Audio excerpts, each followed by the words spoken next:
Thanks so much, Erin, and good morning, afternoon, good evening to wherever you are in the world, wherever you're listening in. Thank you to Erin and the WHA for inviting me to keynote on day 2. It's an absolute privilege to be here. What I'm going to talk about today and focus on are the insights to accelerate wellbeing culture priority. Lots has happened, of course, in the last couple of years, and I really wanted to focus in on 10 key areas that I think will be helpful to keep in our minds and to also muse on in terms of business strategy cultivation for next year and insights into what's happening on the ground. One of the things I have noticed is cognitive dissonance becoming much more prevalent. Now, what is cognitive dissonance? Well, it's a social psychology theory, and it refers to mental health conflict. In other words, it is when one knows something to be true or believes in something, but chooses in another direction. So it's when behaviors and beliefs do not align, or we go against our values, and it causes tension, unease, anxiety, and people attempt to relieve those discomforts in different ways. And this is going to be a thread as we go through, because I believe that cognitive dissonance is feeding some of the habits we're developing in society. And a lot of those habits are where the wellbeing industry hold the solution to that. Some examples of some very certainly prevalent and quite prolific cognitive dissonance are these. Women supporting the Me Too movement whilst objectifying themselves on Instagram. Climate crisis campaigners who do not walk their talk. Equality activists who would think nothing of diminishing another social group whilst in pursuit of their own elevation for equality. And you know, it sounds a little strong, but it feels akin to societal gaslighting, if you will, and a culture that is breeding doubt, anxiety, and certainly a lack of trust. And is it really more important to virtue signal than it is to do what you know is to be the right thing? And there's also a huge part of the better health and well-being conversation that is that, and in fact, I was just speaking to Erin about this a moment ago, is that well-being has been widely acknowledged as a pandemic winner. But when I look at the various statistics that are today's statistics, you know, in the last, few weeks or months, one could be forgiven for imagining that was simply wishful thinking. And my own sense of reality is that the needle has moved, but not quite as much as we believed it would, or indeed how it has. So on to my first in the top 10, although this is by no means in any particular order.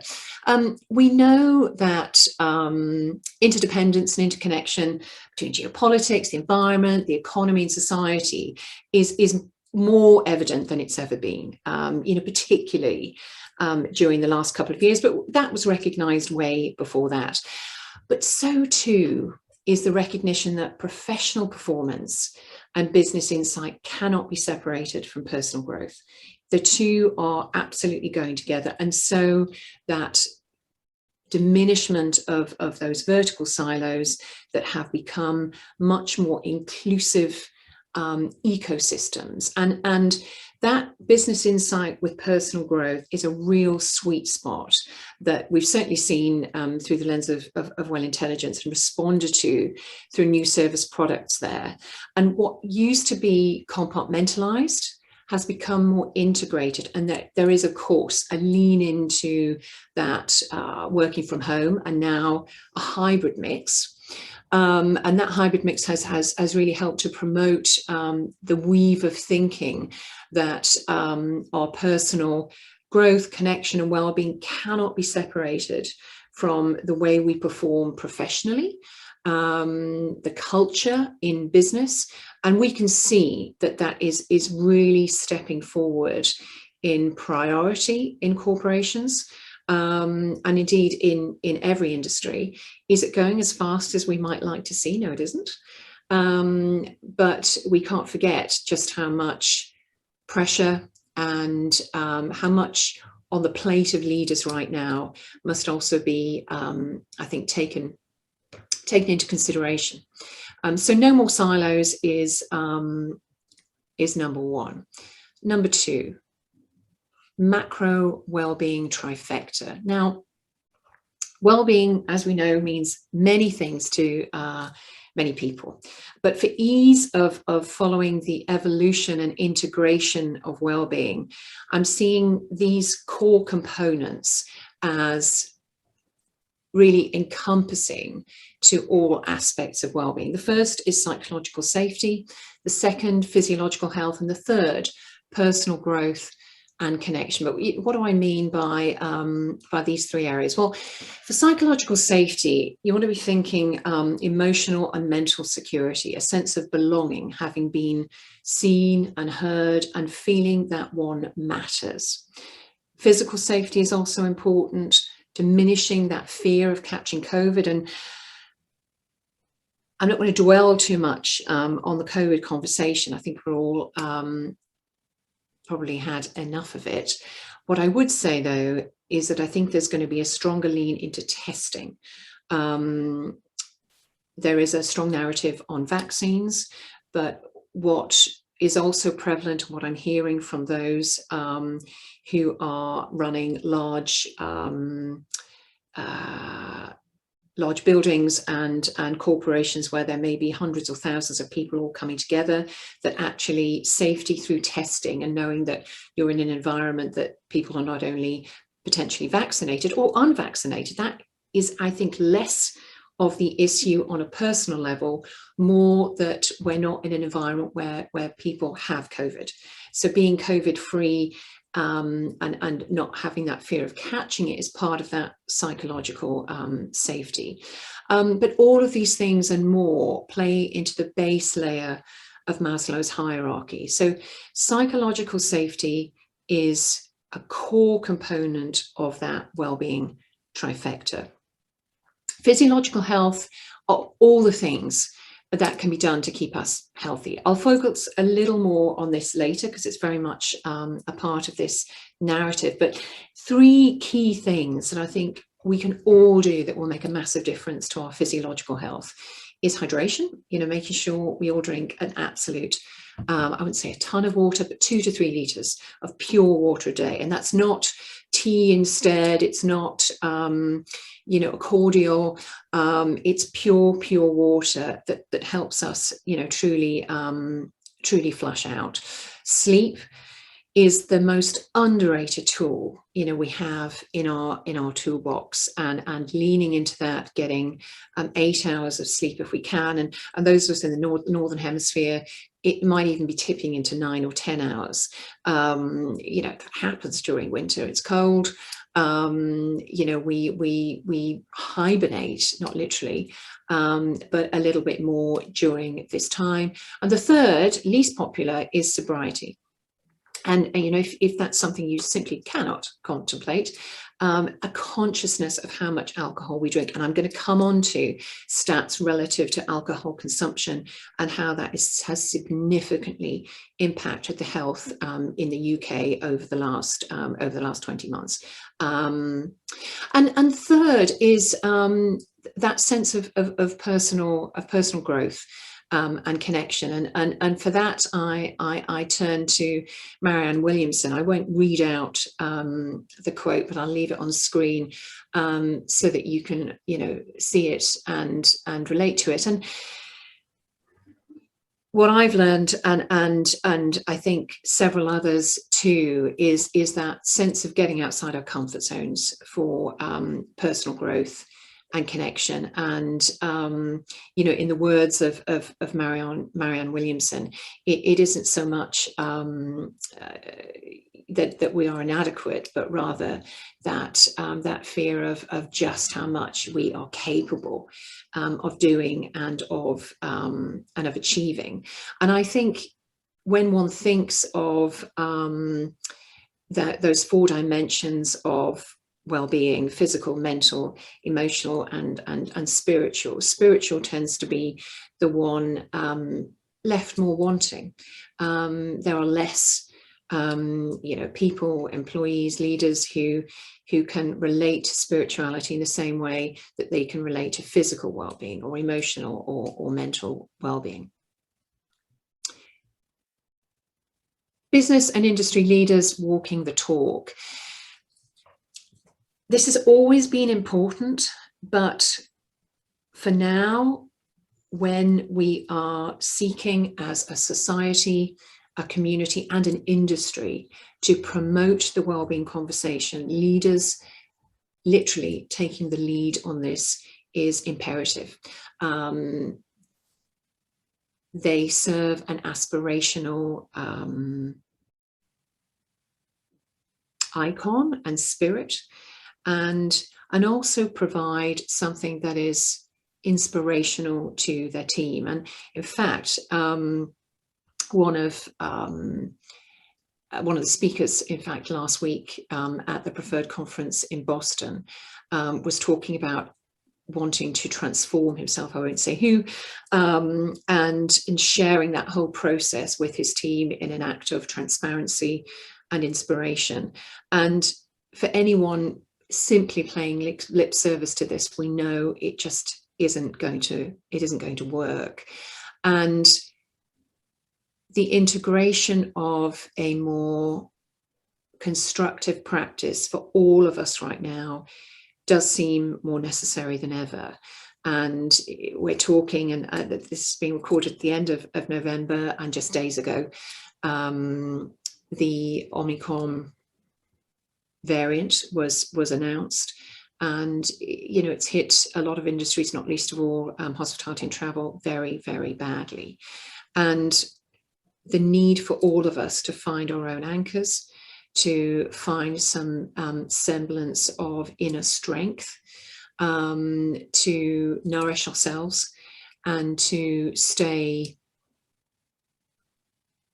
balanced and aligned to go through to the future has become more important than ever. And there are lots of ways that all of us can shape that, but the pressure on leaders at the moment is extraordinary.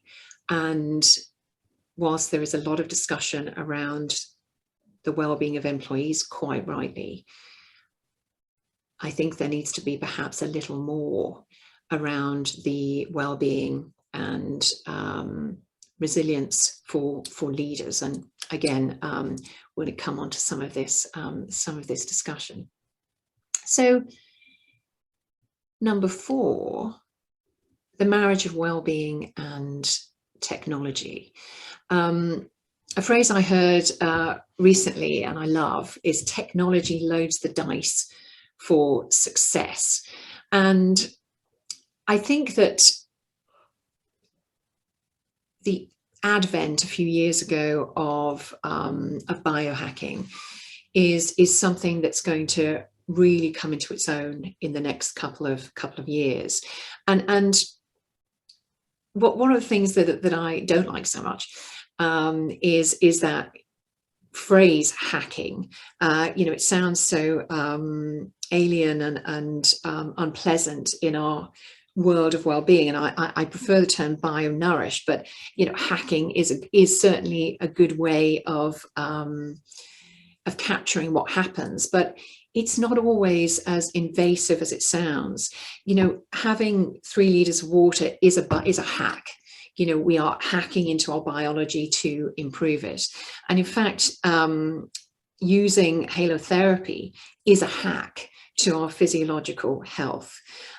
Sleeping, the same thing. So it doesn't have to be something invasive or out of the ordinary that we need to do, but technology undoubtedly is going to lead our industry, and humanity is going to shape it. We're going to take from it, you know, what we want and need, and I think presented in that way, that umbrella, if I can say that, of biohacking, shows the relevance not only to those more inclined, you know, that are already pursuing wellness practice, you know, to a better state of well-being. It extends it, if I may, outside of what can be labeled as a well-being bubble. So the hacks that take place, biohacking is in essence combining technology, science, our own biology and health to optimize our body's functions to work in its most optimal state. And in fact, I'll show you, I'm wearing, you can see that, some Finnish technology called First Beat that that maps data, which we'll talk about in a moment. But knowing what your data is, understanding how your body is working physiologically will help you, will give you the basis to be able to hack it, to be able to improve it, improve your biology and your body's ability to function. Number 5, diversity, equality, inclusion, and belonging. You know, equality is, I think, the most defining issue of our time, bar none. The value of the inclusivity and diversity conversation certainly links through to psychological safety. And one of the things I've recognized in the last year is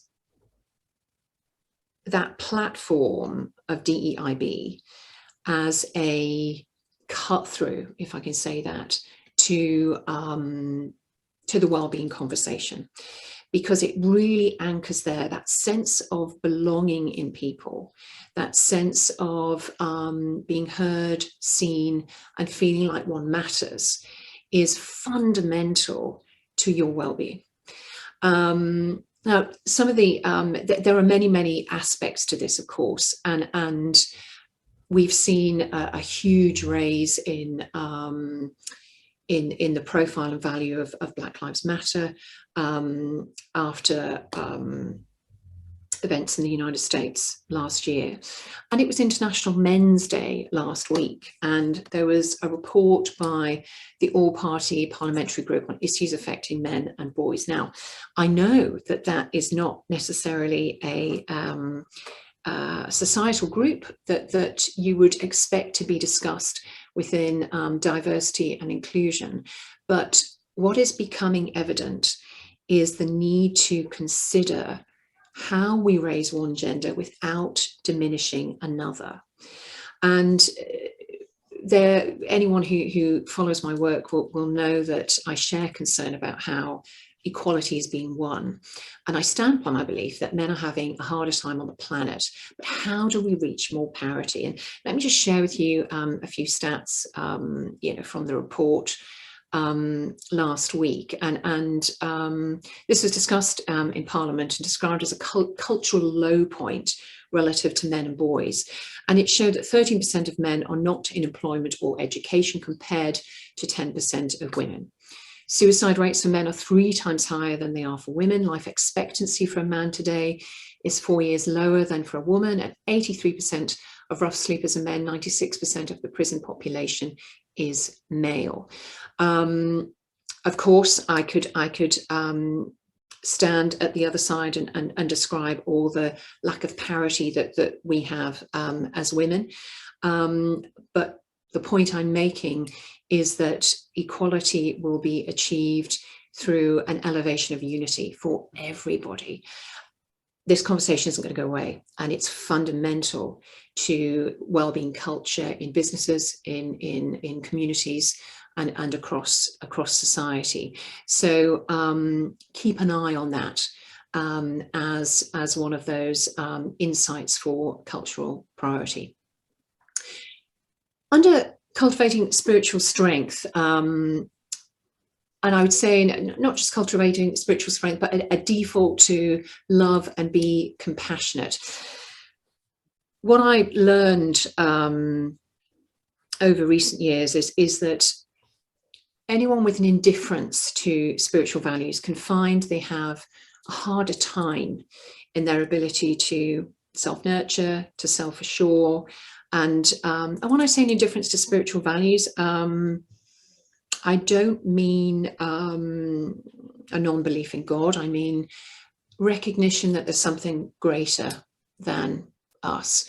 And as I alluded to a moment ago, spiritual health is the least practiced element of those four dimensions of physical, mental, emotional, and spiritual well-being. And again, referring to a recent conference I attended, a quote struck with me rather, by the general director of the new hotel, the Londoner, on the edge of Leicester Square, a wonderful, wonderful man called Charles Oak.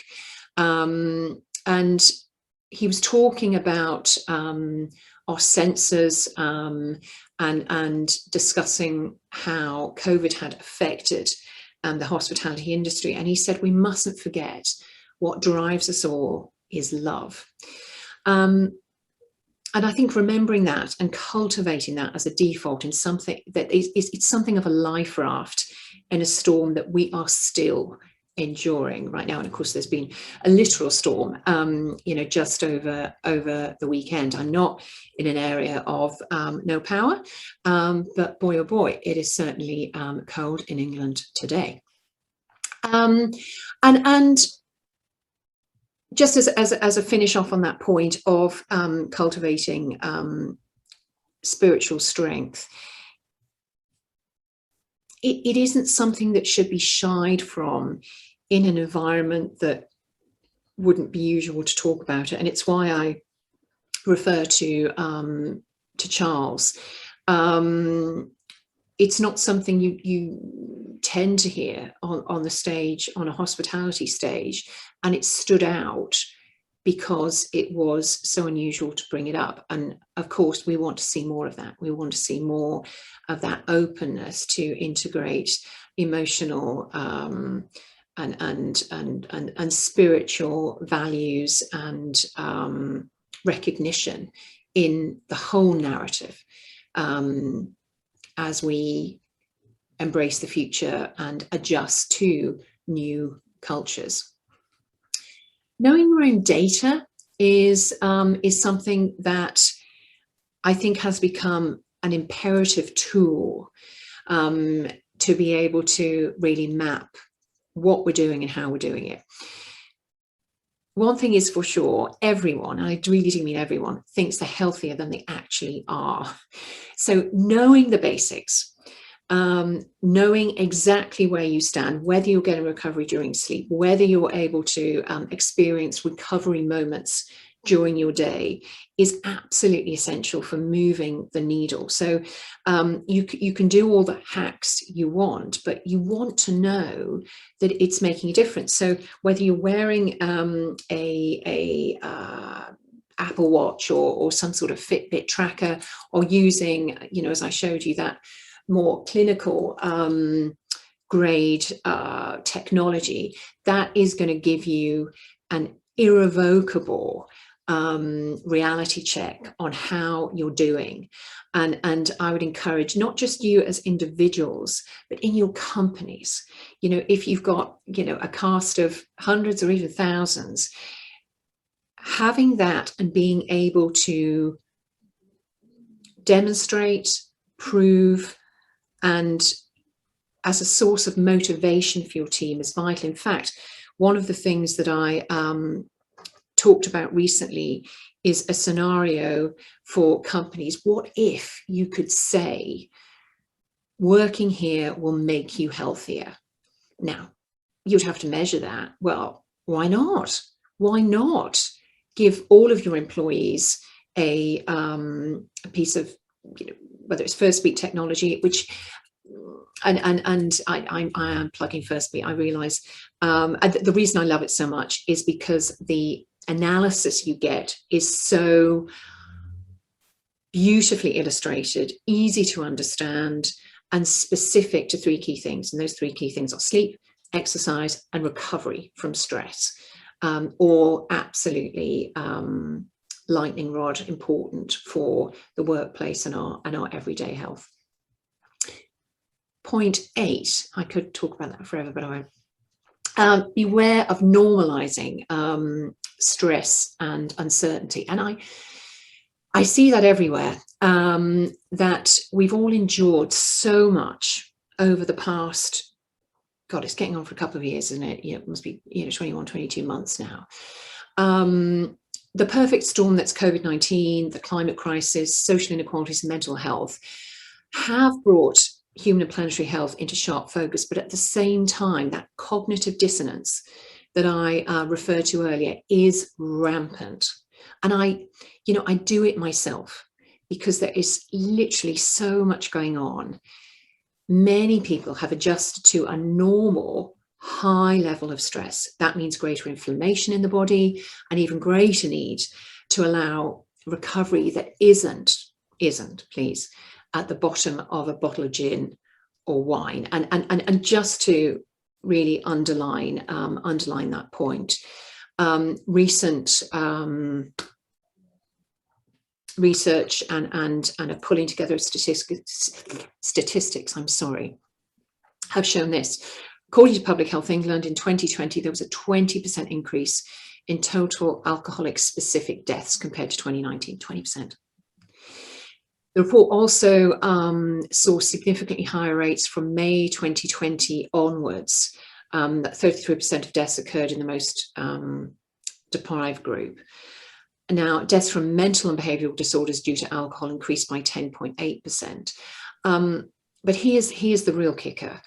Deaths from alcoholic poisoning increased by 15.4%. That was compared to a decrease of 4.5% between 2018 and 2019. So overall, that's an increase of 20% on alcohol poisoning in 2020. Those are big numbers. And when I talk about the normalizing, beware of how easily normalizing stress and uncertainty can be. We all do it. We all tell ourselves, oh, look, I am just going to have a cheeky little double gin and tonic, because who would have a single, right? And before you know it, you might have consumed 4, 5, 6 units. It's going to affect your quality of sleep. It's going to affect how able you are to cope with anything that comes left field. We're talking the next morning now, where you can feel more paranoid. If you're prone to anxiety, you're probably going to feel even more anxious. Those stats speak for themselves. They are significant. They're not the only thing. Overeating, putting on weight, and just finding healthy ways that are not necessarily, or not at all, binging on Netflix, but taking some time to walk, a bracing walk in the cold, a bit of meditation, perhaps reading, being out in nature, is a huge win, of course. And widening your window of tolerance. Now, what do I mean by that? Well, I go back to my dear friend here, First Beat. Managing stress and recovery is critical for leaders, for employees, for us in our everyday lives. And what that means is managing our window of tolerance between our sympathetic and our parasympathetic nervous systems. So what we have, if we're healthy, is quite a large window of tolerance that we usually operate within. Fight or flight is your sympathetic being activated, and rest and digest is that relaxed state where your parasympathetic has kicked in. And what you want to be doing is being able to keep that window nice and wide. Those that are feeling stressed, have mental health difficulties, tend to have a much narrower window of tolerance. And of course, to be able to cultivate that to a wider state, that's about wellness practice. So it is about, back to that macro well-being trifecta, your psychological safety, your physiological health, and that personal connection and growth. Those are three key things that can keep that window of tolerance nice and wide. And proactive measures to protect mental and emotional health. Now, we all know instinctively that mental health has taken a bashing, over the last couple of years, but it wasn't until October, yes, it is last month, that we first saw the evidence of what the impact of the last couple of years has been.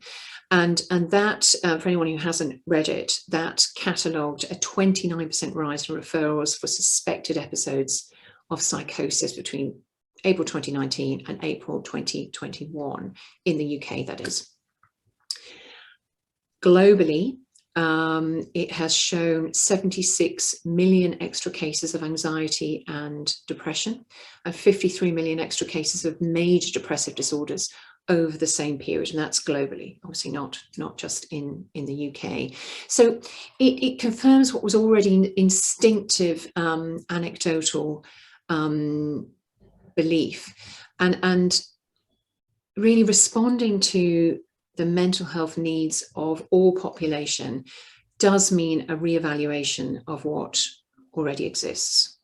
And that's not only in healthcare systems, but it's in the workplace, it's in communities, it's across society. And we know that mental health first aiders have been, quite a dramatic push in businesses over recent years, and that's really fantastic. But what I would say strongly is that the cultural shift has to be top down and bottom up.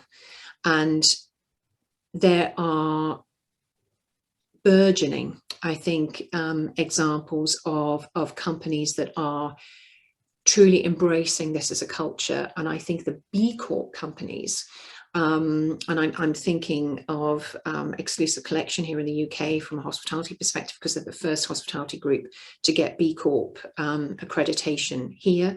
There are many examples. Do go onto that website, and that is fundamentally relative to the climate crisis. However, there is a real hand in glove appreciation of the climate crisis and human well-being. The two go together. You can't really separate them. So as a top 10, and I didn't do a slide that captured it, but let me just run through that top 10 again for you. No More Silos was number 1. Secondly, macro wellbeing trifecta. What are those things? Psychological safety, physiological health, personal growth, and connection. And I shared that lovely quote with you from Marianne Williamson. Number 3, business and industry leaders really walking their talk. It's not enough to play lip service.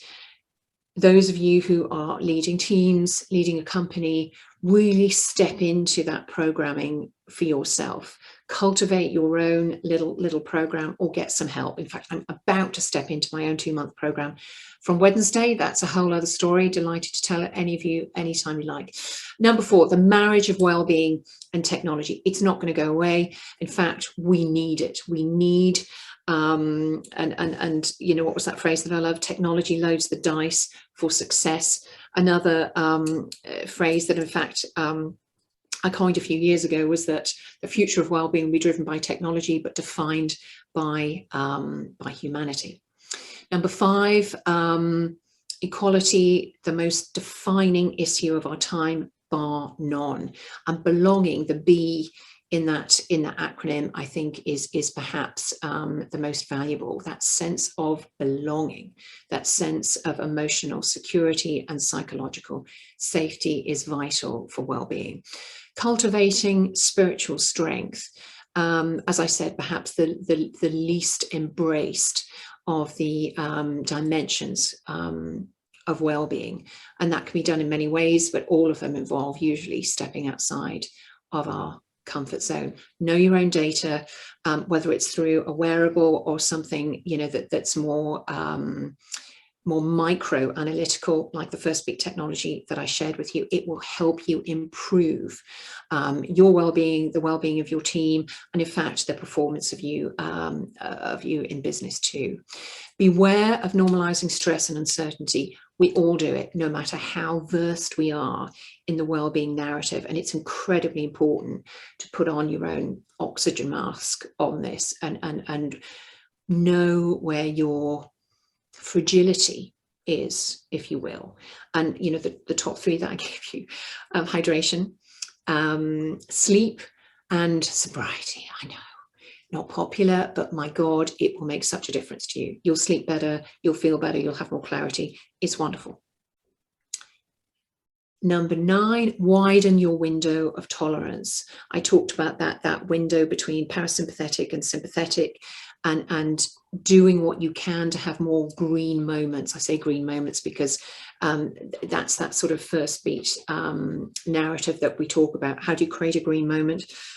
You breathe for a few minutes, you get in a halotherapy chamber, you meditate, you go for a walk in nature, you don't take your phone with you. And proactive measures to protect mental and emotional health.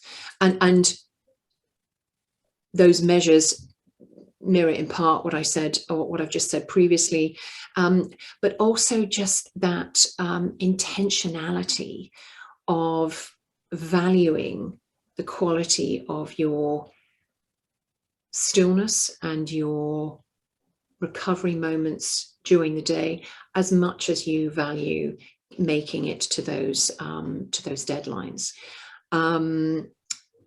Erin, I don't know whether you want to pose any questions or whether we finish up in a different way. Please tell me how you'd like to close. Well, firstly, I just want to say, wow, you've just sparked so many thoughts and provoked so many kind of ideas, as you always do when listening to you. And I'm sure many others today watching will also feel the same way. I really love how we've had 2 very, very different keynote speakers yesterday and today, and both seem to have married together amazingly, and there's a real theme coming through, you know, especially with like putting on your oxygen mask, love and hope, and this is really why I felt very strongly about trying to integrate the halotherapy industry with the well-being and wellness industries. And I truly believe that halotherapy has a really important part to play in this overall jigsaw puzzle of well-being. And whilst we may be this teeny tiny little piece, it's really important that all the pieces work together. And I think that, you know, together we really can make a difference. And so much of what you have said makes so much sense. And as you say, we've got to work from the top down and the bottom up, and it will all come together. So thank you so much, Annie, for gifting us your time and knowledge and insights. Thank you so much for having me. And anyone who would like to find out more about some of Annie's Impetus Hub and Well Intelligence, the details are there behind Annie. But if you wanted to say a few words about those, please do.